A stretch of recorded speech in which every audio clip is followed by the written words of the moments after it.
Alors donc moi je vais parler à ta demande donc plus sur la question de l'éducation. Je suis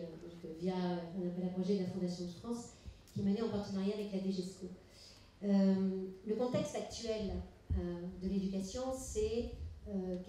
à 20% de jeunes qui décrochent du système scolaire, donc qui l'ont abandonné sans avoir de qualification. C'est un système qui fait valoir des mauvais résultats aux évaluations PISA,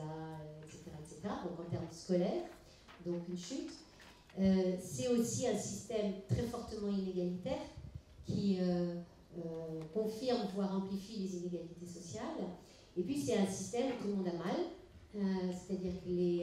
les élèves sont les plus anxieux de toutes les écoles des pays OCDE et les professeurs sont effectivement aussi très anxieux. Donc ça c'est la réalité et on peut voir, en tout cas moi c'est mon combat et mon investissement, c'est que ce qui se passe aujourd'hui dans l'éducation préfigure ce qui se passera demain puisque les jeunes seront devenus les adultes qui seront à nos places. Donc l'urgence elle est essentielle qu'effectivement il y ait une perspective de développement sur ce champ-là. Après, le système de l'éducation nationale, paradoxalement, est un système ultra innovant, dans lequel l'innovation est vraiment dans l'ADN de l'éducation nationale, via des pédagogies Montessori, Freinet, etc., innovantes, qui ont été depuis longtemps et inventées et qui sont pratiquées encore à l'heure actuelle, mais cachées. C'est un système dans lequel l'innovation est portée institutionnellement, puisqu'il y a un article juridique 34 qui permet aux établissements de se lancer dans des expérimentations pendant 5 ans en faisant voler les normes à partir du moment où l'académie et les tutelles, rectorats sont d'accord, mais enfin bon, quand même, ça existe, il y a un outil institutionnel sur l'expérimentation. Et c'est par ailleurs un système qui, depuis les années 80, avec les problématiques d'échec scolaire, a inventé énormément de choses. Et ce qui est intéressant, c'est que les établissements scolaires ont inventé des projets de lutte contre le décrochage, d'accueil des exclus, de remobilisation scolaire avec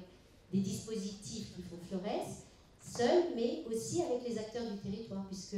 via les réseaux de rééducation, les réseaux de réussite scolaire, les éclairs, etc., vous avez des partenariats faits entre l'éducation nationale et les acteurs, collectivités locales, les villes,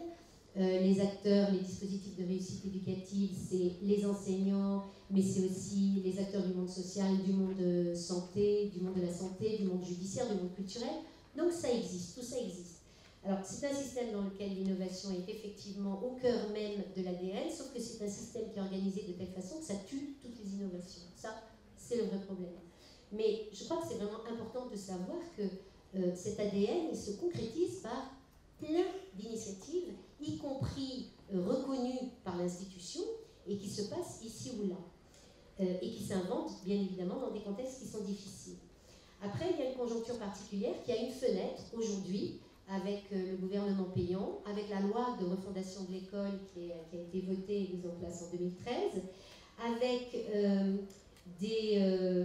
à la DGESCO même, donc à la tête, enfin au ministère, des gens qui promeuvent,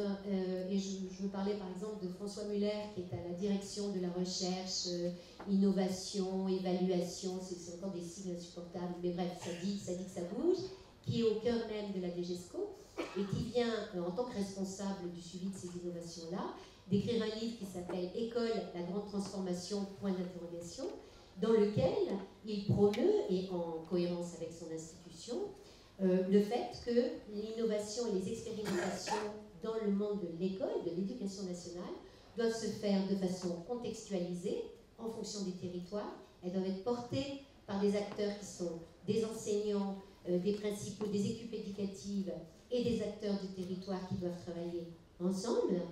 et que ces expérimentations-là doivent être suivies par, alors, il nomme l'ami critique, c'est-à-dire celui qui soit chercheur, qui soit consultant, qui soit bénévole, qui soit ancien enseignant ou cuisinier, ça n'a rien à voir, mais qui va accompagner ce processus-là. Et c'est très intéressant parce que,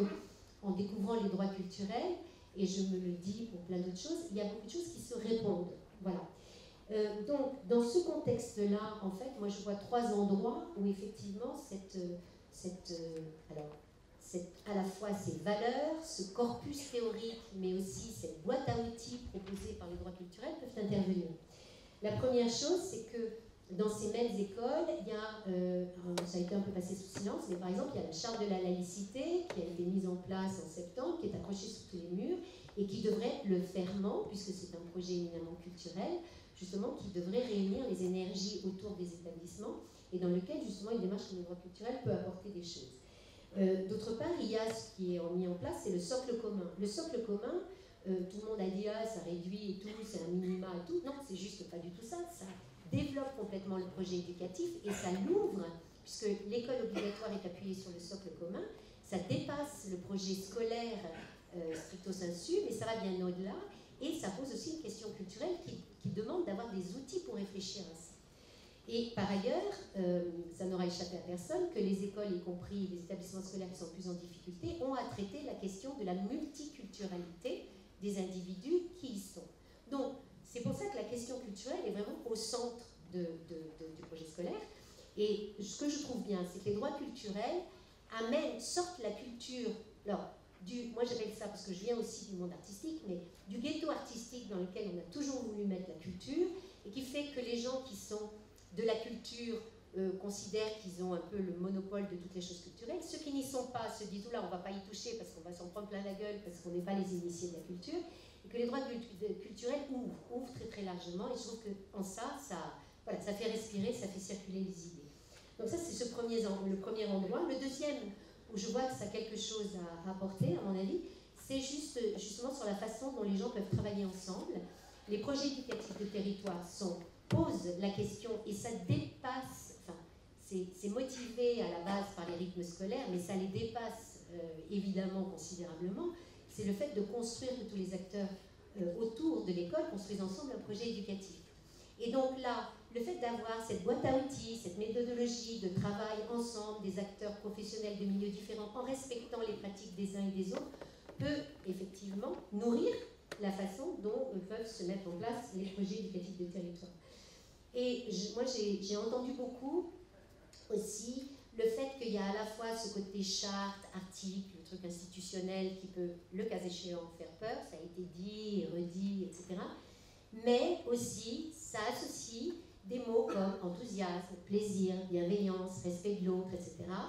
Qui fait que ces mots-là sont plus dans la République des bisounours, c'est des, vous savez, ceux qui vous regardent de façon cynique en disant oui, alors là, voilà, on va faire du truc fusionnel, etc. Non, ça le pose comme un principe de travail ensemble, et il y en a énormément besoin dans ce monde-là où effectivement il y a de la souffrance, il y a de la peur, il y a de la panique, etc. Voilà. Et bon, merci beaucoup.